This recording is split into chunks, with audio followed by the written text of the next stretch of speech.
Hi, welcome to our channel where we share the most intriguing stories. When a stubborn farmer finds his only road home blocked by a shiny new HOA gate, he uncovers a web of fraud, forged maps, and a dead man's signature. What starts as a land dispute turns into a full-blown war, and he's not backing down. This time, the dirt fights back.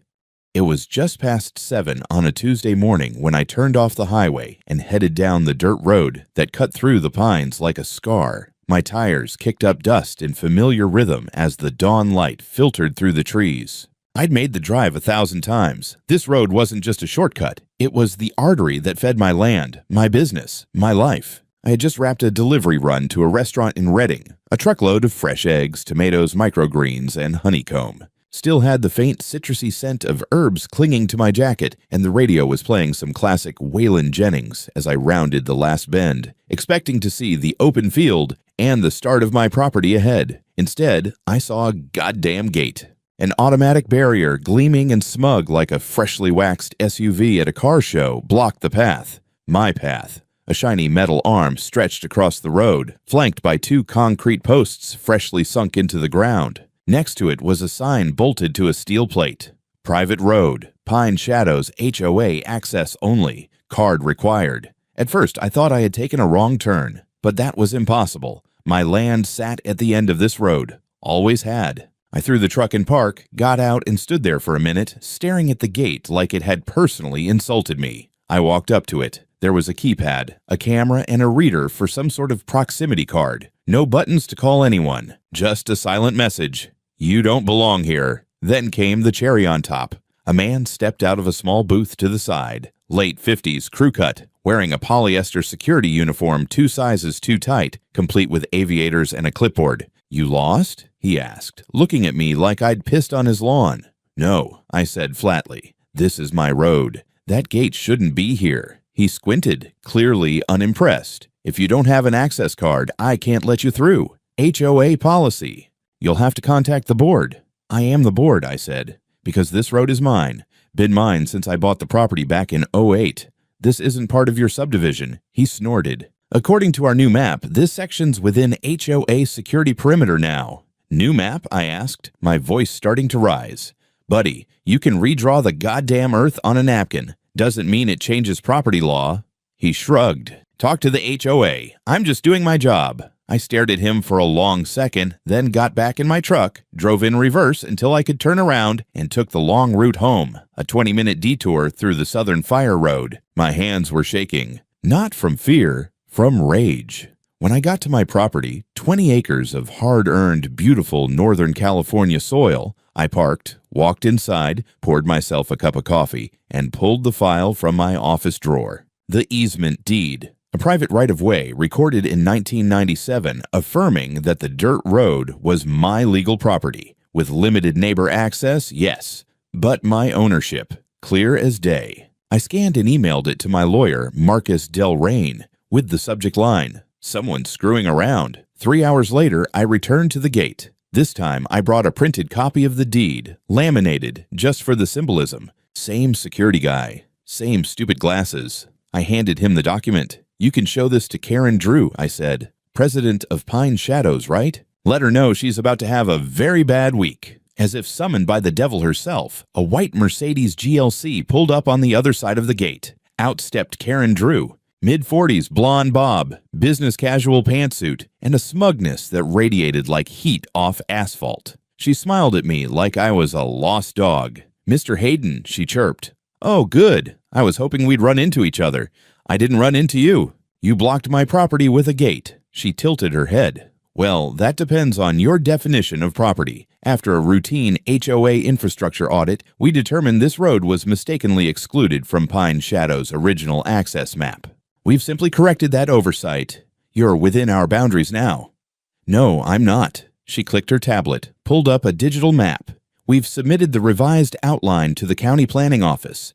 Given the public safety concerns, this is now part of our secured zone, and with that comes certain responsibilities, of course. Upkeep fees, design compliance, monthly dues. There's also a one-time integration fee of $11,700. I laughed. It wasn't a chuckle. It was the kind of laugh that happens right before a man snaps. "You're out of your damn mind." Karen's smile didn't budge. "If you refuse to cooperate, you'll be considered non-compliant. We'll have no choice but to pursue legal remedies." Right on cue, a sheriff's cruiser pulled up from the direction of the South Road. I had called them earlier, hoping someone with a badge would knock some sense into this farce. Deputy Wallace stepped out. I knew him. He used to pick up eggs for me for his wife's baking business. He looked at me, then at the gate, then at Karen. "Well, this is something," he muttered.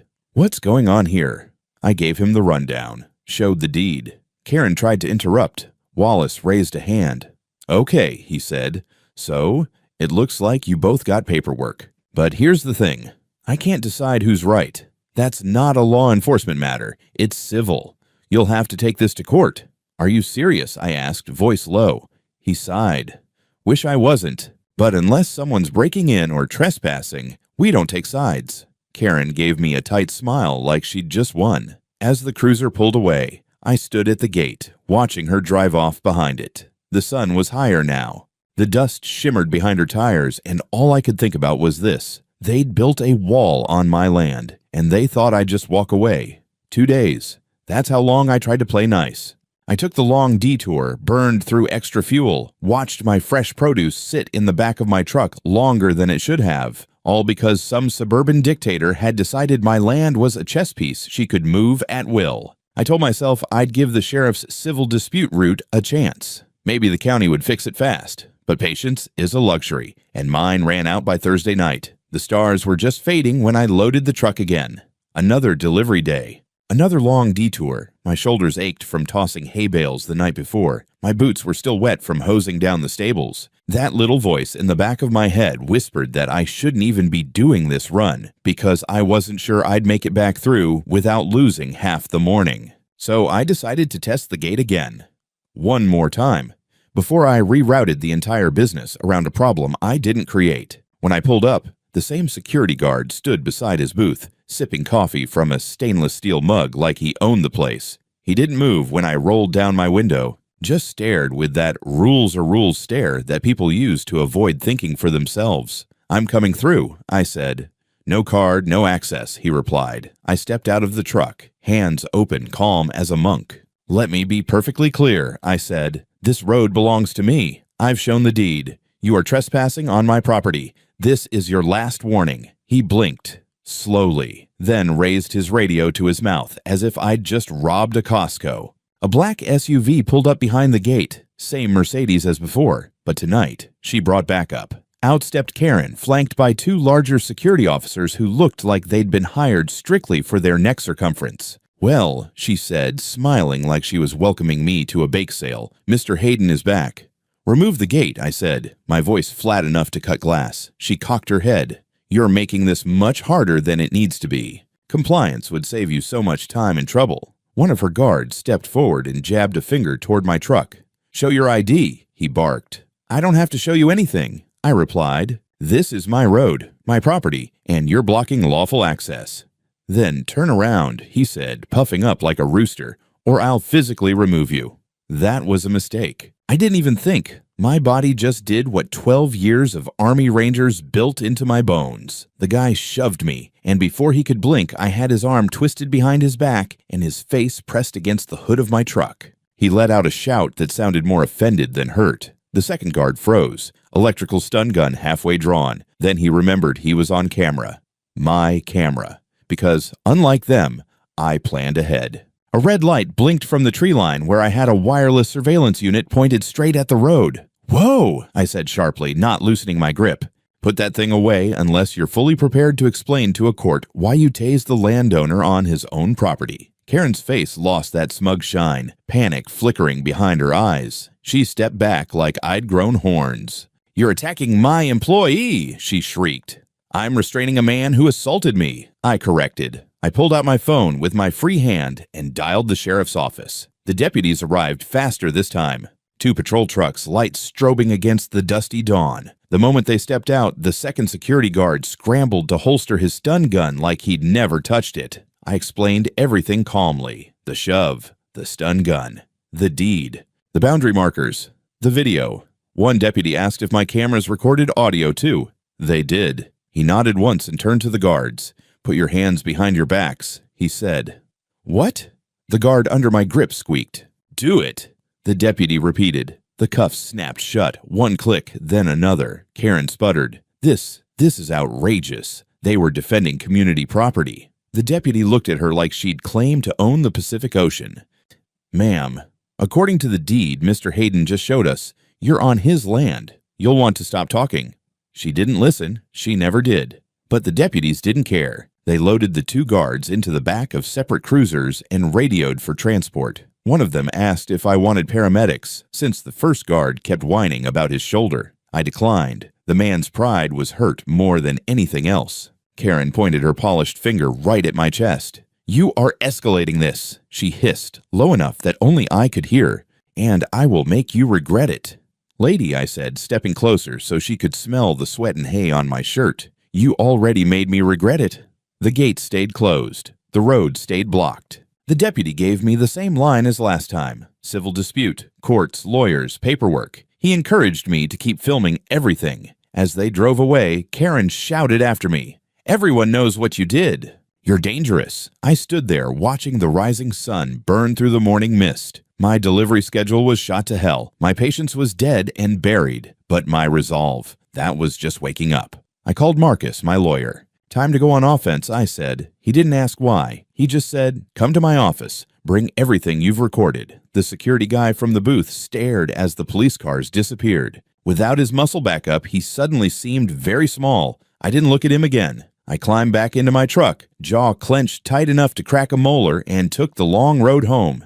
That gate might still be standing, but the people behind it had no damn idea who they'd just picked a fight with. Friday morning, I woke up to the sound of a diesel engine outside my bedroom window. For a half second, I thought the HOA had sent another goon squad, but it was just the feed truck pulling in early. Still, my hand went instinctively to the .45 caliber in my nightstand, just in case. I was already dressed and halfway through coffee when Marcus called. "Something weird came in this morning," he said. "No small talk. You're gonna want to see it in person." I drove straight to his office. A 2-story converted firehouse downtown tucked between a bakery and an auto shop that never seemed to fix anything. Marcus met me in the lobby with a manila envelope and a face that said he'd been sitting on a hand grenade for the last hour. We went into his office. He closed the door and dropped the envelope on the table like it was toxic. "That," he said, "is what the HOA sent me in response to our cease and desist." I opened it and pulled out a 6-page document with Pine Shadow's HOA letterhead, stamped and notarized.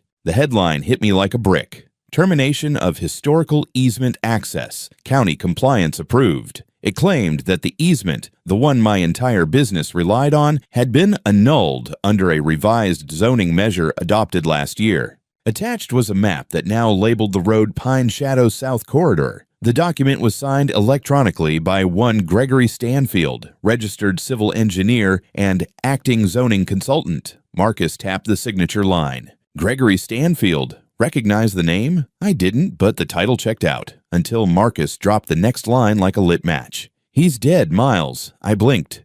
"Come again." Gregory Stanfield died 4 years ago. Cancer. His license was retired and flagged in the state registry, but this document has a fresh digital signature dated 6 months ago, after the zoning amendment supposedly passed. I stared at the page like it was going to confess. "Someone faked a signature using a dead man's digital ID?" I asked. "Worse," Marcus said. "Someone used a revoked ID inside a government filing system that should have kicked it out automatically. That suggests either gross incompetence or collusion." I leaned back in the chair, my fists clenched. "And the county approved it?" "Looks like it. Rubber stamped.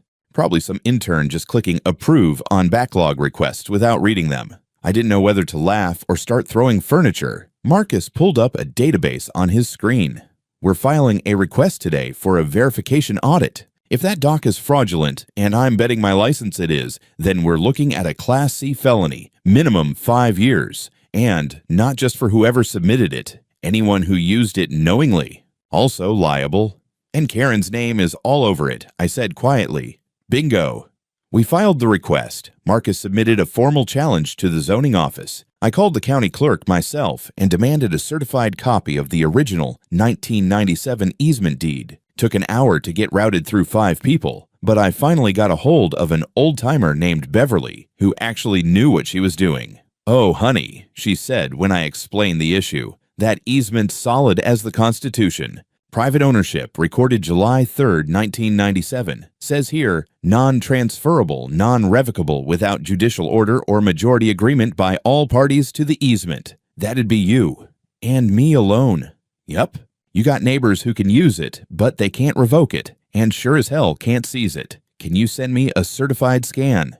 Already on it. By noon, I had the original deed, time-stamped and sealed, sitting in my inbox. I printed 4 copies, laminated one, and mailed another straight to the sheriff's office. Meanwhile, Marcus had already sent a legal notice to the HOA requesting full documentation of any claimed zoning changes and the identity of who uploaded the termination order. Around 3 that afternoon, we got an answer, not from the HOA, but from a nervous county employee named Jenna who'd seen the audit request hit her desk. She called Marcus directly. I think something's wrong with the file," she said on speaker. "The login credentials on the termination document trace back to an IP address that was deactivated over a year ago. It's not in our current system." "Meaning?" Marcus asked. "Meaning someone used an old admin account, probably one that should have been scrubbed, to insert a fraudulent termination notice into the zoning archive. It's not just a fake document. It's a planted fake, made to look like it came from inside the system." Marcus gave me a look across the desk. The wheels were turning. "This just went criminal," he said quietly. That night, I sat on my porch watching the sun crawl down behind the oaks. The gate was still up, the road was still blocked, but the illusion was breaking. They hadn't just overstepped. They'd crossed a line into felony territory and left muddy boot prints all over the crime scene. Karen wasn't going to walk away from this. Not now. Not after dragging a dead man into it. By Monday, Marcus had turned his office into a war room. Documents on every wall, zoning maps, tax records, HOA filings. We were chasing patterns now because one fake document doesn't happen in a vacuum. Someone went through the trouble of forging a county filing with a dead engineer's credentials. That meant it wasn't just about me. It was bigger, rotting from the inside. Marcus's paralegal, Gina, sharp as hell and fluent in 3 code books, started combing the public database for similar zoning adjustments around Pine Shadows over the last 3 years. I brought coffee and donuts, trying not to pace a hole in the carpet. By noon, she had something. "Found 2 more private access roads," she said, pointing to the screen. "One up on Briar Hill Drive, the other on Foxpath Lane. Both show original private ownership, then magically shift into HOA jurisdiction last year, right around the same time yours got reclassified." I leaned over her shoulder. The maps weren't even subtle. The old plots had clear easement boundaries. The new ones just swallowed them whole, with new lot lines drawn in HOA's favor, like someone had done it freehand in MS Paint. Marcus called the other 2 owners. One didn't pick up. The other, a woman named Kathy Kim, called back within 15 minutes. I could hear her voice through Marcus's speakerphone, shaking with rage, not fear. "You too," she said. "I've been dealing with this crap since March. They told me my driveway was within HOA control now. I told them to pound sand. Then I got a letter saying I owed $6,000 in unpaid dues and that my shrubs violated aesthetic ordinances. It's not even their property." I drove to her place that afternoon. Mid-50s, Korean-American former nurse. Her land sat on a ridge overlooking the Pine Valley. Clean, well-kept, no nonsense. She made us tea and brought out a binder 2 inches thick with correspondence from the HOA. "They tried to fine me for having a wooden mailbox," she said flatly. "Then they said my deck needed to be compliance stained." "That a real term?" "Nope, made it up." She flipped to a letterhead that matched the ones I'd seen, then another. Then copies of redrawn boundaries with the same engineer signature, Gregory Stanfield. Dead man was busy for a ghost. Later that week, Marcus managed to get in touch with the 3rd owner, Lewis Patterson, Vietnam vet. Still ran a horse sanctuary on his land. When we met him, he had a .22 caliber on his belt and a stare like sandpaper. "They came out here last summer," he said. "Tried to tell me my fences had to be replaced with community standard barriers. I told them the only barrier they'd find was the end of my boot." Turns out, Lewis had also been pressured to accept HOA jurisdiction in exchange for lowered utility rates and priority snow removal. He refused. 2 months later, someone slashed his water line. Thought it was kids, he said. Now I'm not so sure. The pattern was crystal clear. HOA, or at least a few people inside it, were running a land grab scheme.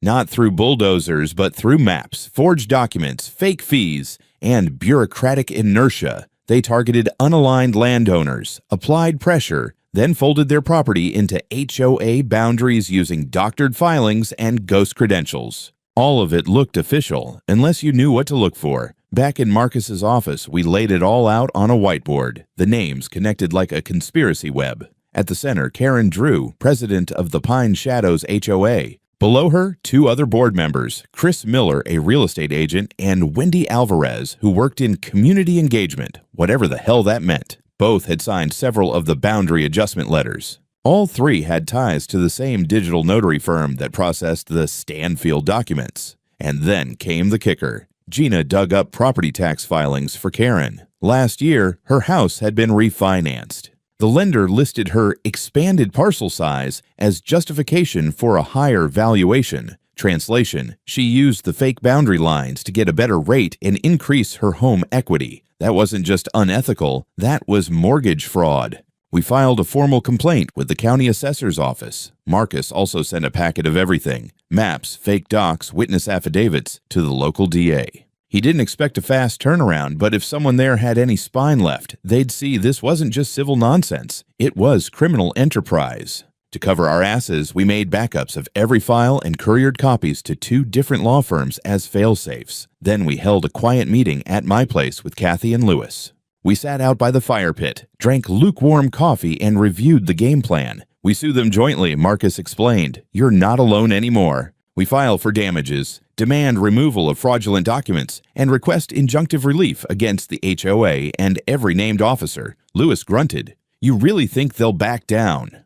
No, I said, but I think we're done playing defense. We clinked coffee cups like they were beer mugs. It wasn't over, not even close. But the shadows didn't feel quite so thick anymore, because now, at least, I wasn't the only one fighting back. We filed the lawsuit on a Tuesday. It was 317 pages long, bound in black, with exhibits, affidavits, and attachments that stacked like bricks in a wall. Marcus marched into the courthouse like a man delivering payload. The front desk clerk raised her eyebrows when she saw the title, Hayden Kim and Patterson versus Pine Shadows Homeowners Association, et al. We were suing for $2.5 million in damages. Loss of business income, obstruction of lawful access, reputational harm, fraudulent filings, civil conspiracy, the works. The moment the filing hit the public docket, the quiet ended. First came the Facebook posts. HOA community groups lit up with doctored photos of me. Blurry screenshots from my security camera footage, cut to look like I was assaulting the guards. One caption read, "This man attacked HOA employees without provocation." Is this who we want in our community? Then came the flyers, printed in color, stuffed into mailboxes, taped to light poles. Warning, Hayden Farm under investigation. Approach with caution. No logo, no signature, just anonymous garbage. But it worked. A few of my restaurant clients started backing out, claiming public perception concerns. One sent me an email that said, "Love your produce, but we can't afford to be in the news." Then came the knock on my door. It was after midnight. I'd just come in from reinforcing the barn fence. My back ached, and my boots were still caked in mud. The dogs barked before I heard it. That sharp rap of someone who doesn't expect to be welcomed. I opened the door with my hand on the frame. No shotgun, not yet. A cardboard box sat on the porch. No note. Inside, my mailbox. Charred, bent, still warm. I didn't call the sheriff. I emailed the photo to Marcus and threw the box in the fire pit. Next morning, I found a 2-foot gash cut into the mesh fencing near my workshop. Not big enough for a person, but big enough for a coyote. Or a message. I repaired it before the horses got curious, then installed a second layer of infrared cameras and a motion-triggered floodlight system that lit up the whole path like a prison yard. I started sleeping with my boots on. Karen, of course, denied everything. When Marcus's office requested a ceasefire agreement, their lawyers laughed it off. Their official response came a day later. A motion to dismiss our case, claiming it was baseless, vindictive, and ungrounded in actionable harm. They even filed for an anti-SLAPP ruling, saying we were harassing them. But the more they fought, the more we dug. One of Marcus's interns tracked down an HOA contractor who'd been hired to update signage and surveillance around Pine Shadows. Turns out he'd also been paid off the books to install fake boundary markers and reroute irrigation lines, including a drain pipe that used to empty toward Kathy Kim's property. They told me to bury it, he said. Didn't ask why. Just paid cash. He was willing to testify, under subpoena if necessary. We built a map. Real boundaries versus fake ones. The difference was staggering. At least a dozen parcels had been unofficially absorbed. Some owners hadn't even noticed, probably assumed HOA growth was legitimate. Others had paid the extortion willingly, afraid to challenge the system. Not us. We held a strategy meeting at Marcus's office. Me, Kathy, Lewis, Gina, and 2 other junior lawyers. We reviewed the deposition schedule, discovery deadlines, and potential witnesses. The trial would take months, but every step now had weight. Every filing, every motion, every affidavit was a hammer chipping away at the illusion. Meanwhile, the harassment didn't stop. Karen filed an official complaint, with the county alleging that I'd constructed a non-permitted barn extension, the same structure that'd been there since I bought the property. I got a visit from code enforcement who left laughing after 5 minutes. Someone sent an email to Lewis's donors, anonymous of course, warning that his horse sanctuary was operating in violation of water safety ordinances. Total lie. But it rattled him. They're trying to outlast us, he said. They won't, I answered. A week later, a drone buzzed over my field, low, loud, hovering. I aimed a spotlight at it and snapped photos. We traced the model to a known HOA contractor who specialized in compliance inspection. When we asked their legal team about it, they called it a routine aerial review. Marcus added trespassing and unlawful surveillance to the complaint. We weren't fighting one person anymore. We were fighting a system that had never expected to be challenged. They had lawyers, money, connections, and a paper trail so dirty it left fingerprints on every damn page. But I had time. And rage. And a camera in every tree. Let them come. The trial started on a rainy Monday morning in a courtroom that smelled like stale coffee and ancient carpet. I sat between Kathy and Lewis in the plaintiff's row, trying to ignore the mildew in the ceiling tiles and focus on the thick stack of notes Marcus had handed me. Across the aisle, Karen Drew sat in a tailored navy suit with pearl earrings and a smugness that hadn't aged well. On either side of her, Chris Miller and Wendy Alvarez, equally polished, equally plastic. Their lawyer, some slick type from Sacramento, leaned into the image. Armani suit, $1,000 briefcase, and a voice like a game show host. The judge, Honorable Rita Bowman, was the real wild card. Mid-60s, sharp as a tack, no-nonsense reputation. She took the bench at 9 o'clock sharp, banged her gavel once and said, "Let's get to it." Opening statements were a study in contrast. Marcus stood calm and steady, voice low but firm. "This is not a case about neighborhood disputes or homeowner etiquette," he said. "This is a case about fraud, about the illegal seizure of private land, about a conspiracy to fabricate documents, mislead public offices, and intimidate lawful property owners into surrendering their rights. My clients are not rebels. They are the victims of a well-organized scheme masquerading as governance. Karen's lawyer painted us as fringe troublemakers, called me a volatile agitator, Kathy an uncooperative neighbor, and Lewis a man with outdated notions of property law. Said we were obstructing community cohesion and undermining legitimate HOA functions." Judge Bowman blinked slowly through. Most of it, the way a lion watches a rat talk tough. Then came the first big hit. Marcus called his first witness, a certified document analyst who'd examined the Gregory Stanfield signature. She walked the court through the fraud step by step. "This signature," she said, pointing to a screen with the document blown up, "was digitally replicated using a cloned certificate, not an original. Furthermore, the notary seal has an inconsistency. It reflects a stamp format discontinued in 2016. Stanfield, as the court is aware, passed in 2021. Karen's lawyer objected. Overruled.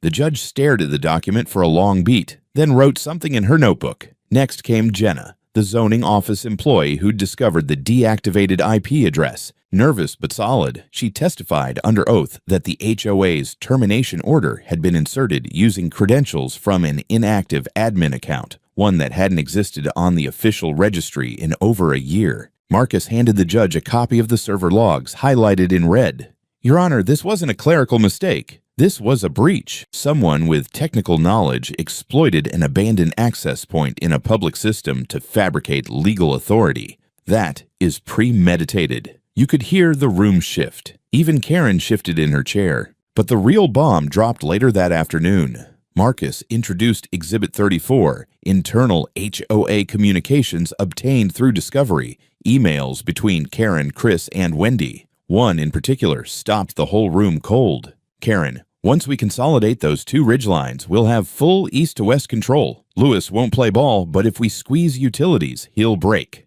Don't worry, I've got zoning in my pocket." Chris replied, "Get Stanfield's cert reissued. I'll handle the survey maps." Wendy chimed in, "I'll push the newsletter angle. Community beautification project sells better than land grab." Marcus let it sit in silence for a moment. Then he looked at the jury. These aren't neighbors protecting their community. These are opportunists running a hostile acquisition. Karen's face froze in something between fear and fury. Her lawyer objected again.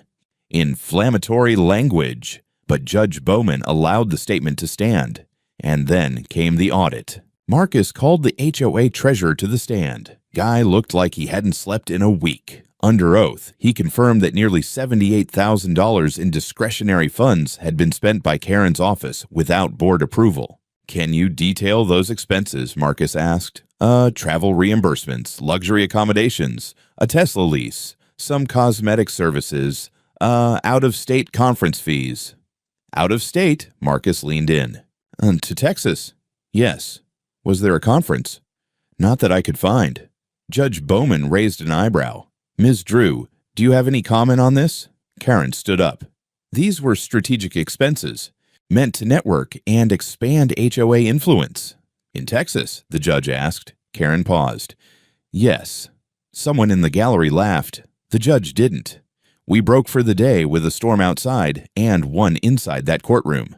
I walked out into the parking lot with my jaw tight and my boots heavier than they'd ever felt. Kathy hugged me without saying a word. Lewis just said, 'That was round one.' He was right. The trial was just getting started, but we'd drawn blood. By the second week of trial, the courtroom wasn't just a place. It was an open wound. Local press started filing in. A reporter from the Shasta County Record sat in the back row every day, scribbling notes like he was witnessing a Hollywood trial. Word was spreading, and not in Karen's favor. Public interest meant pressure, and pressure made people crack. On the morning of day 10, something shifted. Marcus walked into the courthouse carrying a new folder. He didn't say much, just gave me a quick nod before court started. When the judge took the bench, he asked for a motion to introduce supplemental evidence. "New emails," Marcus said. "Recovered from a cloud backup previously withheld by the HOA under the claim of irrelevance. We believe they demonstrate coordination between the defendants and a former county employee." That caught the judge's attention.